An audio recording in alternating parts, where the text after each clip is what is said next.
La scoliose, c'est la déformation du dos. Mais la scoliose, c'est une déformation dans 3 plans. C'est la vertèbre qui se dérote, qui se latéralise et qui se cuneforme. Donc c'est une vertèbre qui c'est une structure.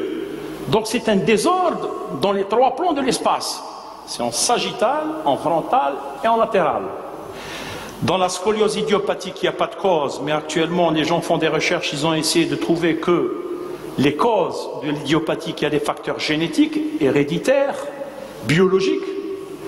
Et puis cette pathologie qui est la scoliose, son problème c'est qu'elle évolue avec la croissance. Après la fin de croissance, il y a d'autres problèmes. Dans le plan frontal, c'est le dos qui est dévié. Donc dans le plan frontal, c'est-à-dire par le dos, c'est une déviation latérale et vous voyez bien que la déviation thoracique fait sortir la gibosité et radiologiquement c'est complètement cette vertèbre-là qui est dérotée par rapport à l'axe. Sur le plan vertébral, c'est la vertèbre qui se dérote. C'est une vertèbre qui tourne. Et quand elle tourne, elle fait tourner les côtes, parce que les côtes sont accolées sur les apophyses transverses des vertèbres. Donc quand la vertèbre tourne, la côte tourne. Et quand la côte tourne, elle fait tourner l'hémivertèbre, l'hémithorax. Et c'est comme ça qu'on a la constitution d'une gibosité qui apparaît et qui progresse ou bien s'arrête. Sur le plan définition de profil, normalement dans le profil, il y a ce qu'on appelle les courbures physiologiques. Il y a la lordose, il y a la syphose dorsale, il y a la lordose cervicale, qui fait qu'il y a une anatomie vertébrale et qui permet de faire l'inflexion, la déflexion et les rotations. Dans la scoliose, on a perdu toutes les courbures physiologiques. C'est pour ça qu'il y a un côté qui dévie par rapport à un autre. Donc dans la définition, c'est une déformation en 3D de l'os. C'est une structure, c'est l'os qui est déformé, qui diffère totalement des attitudes scoliotiques. L'attitude scoliotique, c'est quelqu'un qui a une inégalité de longueur, il penche. Dès qu'on le met en couché ou bien on essaie de mettre une talonnette sur l'inégalité de longueur, hop, on a un rachis qui est en rectitude. La poliomyélitique, nous avons la scoliose, la poliomyélitique, qui est une attitude scoliotique secondaire au déficit des fessiers. Donc on peut faire la différence, ce n'est pas une vertèbre qui est touchée. Dans la scoliose idiopathique, nous n'avons pas retrouvé de cause. Par contre, ce qui est très important à connaître, c'est de faire un examen général de tout jeune homme ou de jeune fille qui fait une scoliose, à la recherche, bien sûr, des taches café au lait, des taches jaunes, de la laxité, pour voir s'il n'y a pas une cause réelle. Il faut faire un examen neurologique, parce que la scoliose neurologique est totalement différente de la scoliose idiopathique dans le traitement. Et puis, dans la scoliose, on ne peut pas parler de ce qu'on appelle du théorème de Duval-Beaupère. C'est quoi le Duval-Beaupère? Traiter une scoliose ou prendre en charge une scoliose, c'est connaître cette courbe de croissance. La scoliose, c'est ce schéma. Et vous voyez, dans les scolioses, il y a des scolioses du nourrisson et de l'enfant, et puis il y a les scolioses juvéniles, et puis il y a les scolioses de puberté et de croissance. La scoliose se joue entre 10 ans et 15 ans. Quand on veut prendre en charge une scoliose ou bien éviter les complications, ça se passe entre 10 et 15 ans. Qu'est-ce qui se passe entre 10 et 15 ans? La scoliose, c'est la maturité osseuse et les facteurs de puberté. Ça se passe entre 10 et 15 ans, et c'est entre 10 et 15 ans qu'on doit faire attention. Parce que la poussée de croissance du tronc ou du rachis se fait entre 10 et 19 ans. Et nous avons des facteurs pour essayer de voir quel est le pronostic de cette thérapeutique. À partir des premiers signes de croissance, le rachis augmente de 3 jusqu'à 10 cm par année. Et si on a un début de scoliose en prépubertaire et on ne fait rien, ce rachis-là va se déformer jusqu'à la fin de croissance, c'est-à-dire 18 ans, 19 ans, et la déformation sera importante.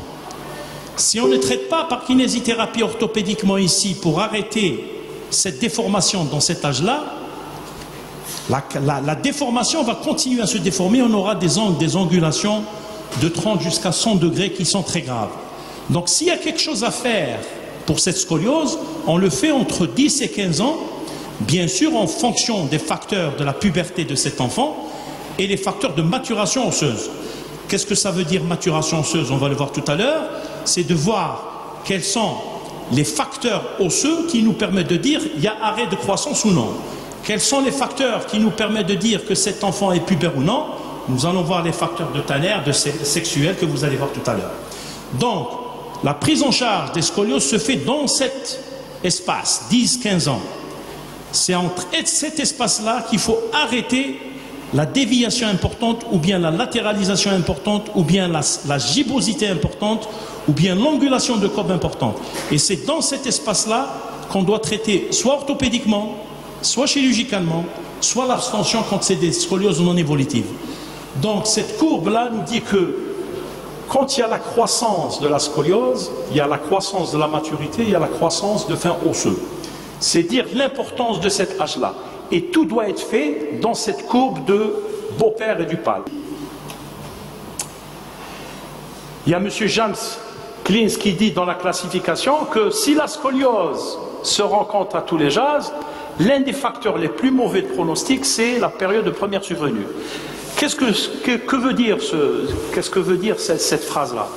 Quand on a des scolioses chez des enfants à bâtard, c'est-à-dire en prépubertaire, ce sont des scolioses qui peuvent être dangereuses parce qu'elles vont évoluer très vite. Et si on ne fait rien, elles vont faire une déflexion de plus en plus importante. Par contre, si on a des scolioses qui arrivent en fin de croissance, c'est-à-dire à l'adolescence, ça peut être des scolioses où on ne peut rien faire. Il faut les surveiller ou bien faire quelques gestes quand l'angulation est très, très importante. C'est dire que plus la scoliose est dépistée et diagnostiquée précocement, plus l'évolution est dangereuse parce que le traitement va être très très lent. La scoliose, c'est l'examen clinique. L'examen clinique, tout d'abord, a un bon interrogatoire à la recherche des modalités de découverte. Dépistage, s'il a été dépisté, soit en médecine scolaire, soit en consultation, ou bien fortuite, c'est le copain ou la copine qui disent à la fille ou au garçon que vous avez un dos déformé, c'est faire un bon bilan radiologique, voir quels sont les signes fonctionnels de cette scoliose et les déformations visibles. Bien sûr, rechercher les antécédents, parce qu'on dit toujours qu'il y a toujours, quand on a une scoliose idiopathique sans cause, est-ce qu'il n'y a pas de scoliose dans la famille, pour voir un petit peu le rapprochement, et examiner dans la famille s'il y a eu des scoliotiques pour voir si ce n'est pas neurologique ou idiopathique, et puis faire un examen personnel. La scoliose, c'est l'inspection. Alors, pour examiner un enfant dont on suspecte une scoliose ou bien on fait un dépistage scolaire, il faut dévêtir le patient. Il faut regarder de face, de profil, c'est-à-dire il faut voir de dos, il faut voir en latéral et en face. Et rechercher les signes qui nous permettent de dire c'est un dos qui va se déformer. Les premiers signes, c'est la déformation frontale, c'est-à-dire de dos. Vous voyez bien ici, il y a une petite incubation ici convexe, que vous voyez ici. Vous voyez ici une autre déformation dans l'inspection, avec une légère gibbosité.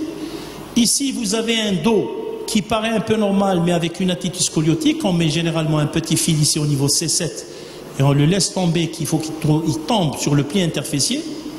Ici, une légère extravasation des deux épaules. Et quand on fait des radios, on trouve des déformations monstrueuses. Donc, c'est l'inspection. Et puis, il faut regarder dans le profil. Et quand on inspecte bien en profil, et quand on dénude complètement le malade, on voit bien qu'il y a une dénivellation par rapport au côté contralatéral avec cette déformation de perte de syphose et de lordose. Et on voit bien cette gibbosité de profil, et quand elle est importante, la gibbosité elle est évidente. Et vous voyez dans le profil, on a perdu tous les repères de la syphose et la lordose.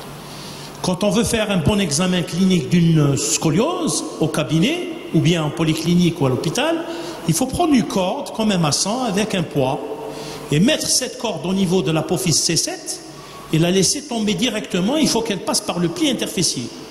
Normalement, la charnière cervico-dorso-lombo-sacré doit être ici, sur le fil. Et ici, vous voyez bien qu'il y a une dénivellation latérale, frontale de ce rachis. C'est un rachis qui se déforme, avec une surélévation, si vous voyez bien, de cette omoplate. Et quand on fait une dénivellation au niveau des épaules, on voit la dénivellation de l'épaule droite par rapport à gauche. Dans le profil, elle est évidente.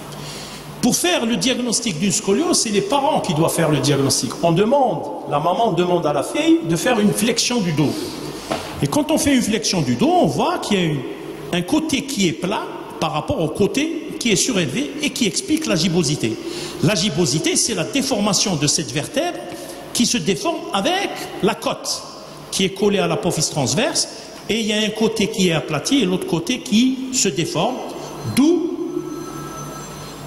la capacité vitale qui risque de diminuer. Les problèmes de scoliose, ce sont les complications quand il y a c'est quand il y a cette déformation de la cage thoracique que vous voyez ici. Si rien n'est fait, elle va s'étendre et elle va s'amincir, et il y aura une diminution de la capacité vitale. D'où certaines scolioses meurent à l'âge adulte parce qu'il existe des complications pulmonaires par restriction de cette capacité vitale. La deuxième complication dans les scolioses non traitées de l'adulte, ce sont les troubles neurologiques qui sont dus à cette restriction du canal médulaire, et ça entraîne des troubles neurologiques. Nous ne voulons pas arriver à cette complication majeure. Alors, il existe ce qu'on appelle le scoliomètre, qui permet de mesurer la dénivellation de cette gibbosité et qui permet dès l'examen clinique de nous dire est-ce que c'est une scoliose évolutive grave ou bien est-ce que c'est une scoliose qui va s'arrêter? Est-ce qu'il faut traiter orthopédiquement? Est-ce qu'il faut traiter chirurgicalement? Et c'est là les problèmes que se posent les thérapeutes. Et les problèmes qui se posent chez les thérapeutes, c'est l'importance de cette dénivellation qui va nous dire la gravité de cette déformation qui risque de s'aggraver encore beaucoup plus si on fait le diagnostic dans la puberté, qui s'aggravera moins si le diagnostic est fait à l'adolescence, et qui s'aggravera beaucoup plus si c'est l'enfance, si c'est une scoliose de l'enfance. Donc le diagnostic, il est visuel. Et puis, dans les déformations de cette dérotation de vertèbres, il existe des gibbosités mousses, angulaires et lames en sable. Et ça, c'est en croissant, c'est-à-dire la gravité vient de mousse, angulaire et lame. Ça veut dire que c'est une vertèbre qui se dérote dans les trois plans et qui devient de plus en plus grave, d'où ça se termine toujours par des troubles respiratoires et neurologiques. La scoliose aussi, c'est l'inspection d'avant, en avant. Quand on a une scoliose, il faut toujours voir ce qui se passe ici au niveau des côtes et de la crête iliaque. Et quand on a une importante déviation, regardez la déformation que se fait. Nous avons la côte et la crête iliaque qui s'accolent avec cette déformation, et ici, regardez, déformation complète.